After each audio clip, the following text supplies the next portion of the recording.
Black Beauty by Anna Sewell. Chapter 7. Ginger. One day, when Ginger and I were standing alone in the shade, we had a great deal of talk. She wanted to know all about my bringing up and breaking in, and I told her. "Well," said she, "if I had had your bringing up, I might have had as good a temper as you, but now I don't believe I ever shall." "Why not?" I said. "Because it has all been so different with me," she replied. "I never had anyone, horse or man, that was kind to me, or that I cared to please. For in the first place, I was taken from my mother as soon as I was weaned, and put in with a lot of other young colts. None of them cared for me, and I cared for none of them. There was no kind master like yours to look after me, and talk to me, and bring me nice things to eat. The man that had the care of us never gave me a kind word in my life.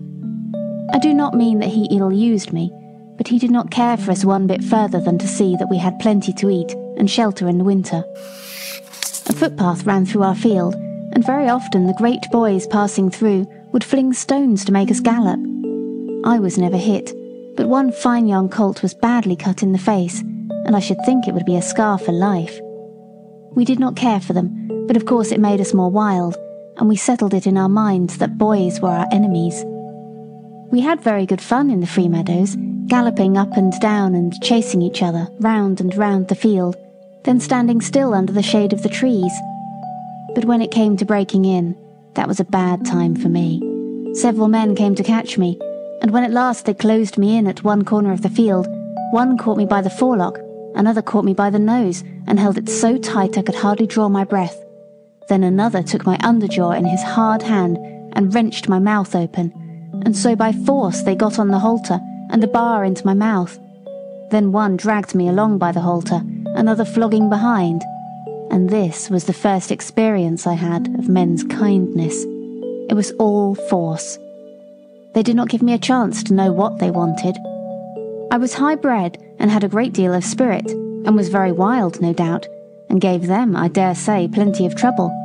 But then it was dreadful to be shut up in a stall day after day, instead of having my liberty, and I fretted and pined and wanted to get loose.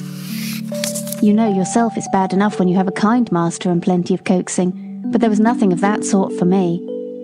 There was one, the old master, Mr. Ryder, who I think could soon have brought me round, and could have done anything with me. But he had given up all the hard part of the trade to his son and to another experienced man, and he only came at times to oversee. His son was a strong, tall, bold man. They called him Samson, and he used to boast that he had never found a horse that could throw him. There was no gentleness in him, as there was in his father, but only hardness, a hard voice, a hard eye, a hard hand, and I felt from the first that what he wanted was to wear all the spirit out of me, and just make me into a quiet, humble, obedient piece of horseflesh. Horseflesh.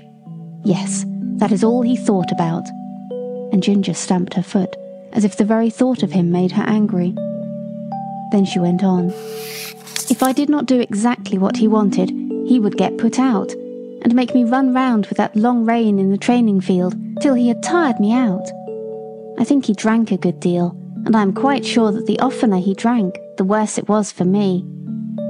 One day he had worked me hard in every way he could, and when I lay down I was tired and miserable and angry.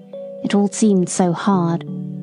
The next morning he came for me early, and ran me round again for a long time. I had scarcely an hour's rest, when he came again for me with a saddle and bridle, and a new kind of bit. I could never quite tell how it came about. He had only just mounted me on the training ground, when something I did put him out of temper, and he chucked me hard with the rein. The new bit was very painful, and I reared up suddenly, which angered him still more, and he began to flog me. I felt my whole spirit set against him, and I began to kick and plunge and rear as I had never done before, and we had a regular fight. For a long time he stuck to the saddle, and punished me cruelly with his whip and spurs, but my blood was thoroughly up, and I cared for nothing he could do, if only I could get him off. At last, after a terrible struggle, I threw him off backward. I heard him fall heavily on the turf, and without looking behind me, I galloped off to the other end of the field. There I turned round, and saw my persecutor slowly rising from the ground and going into the stable.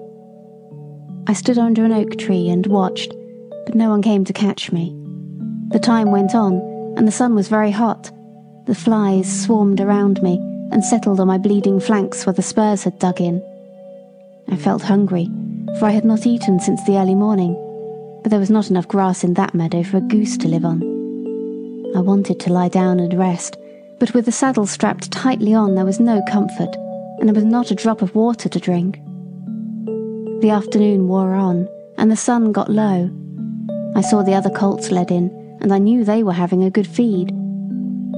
At last, just as the sun went down, I saw the old master come out with a sieve in his hand. He was a very fine old gentleman, with quite white hair, but his voice was what I should know him by among 1,000.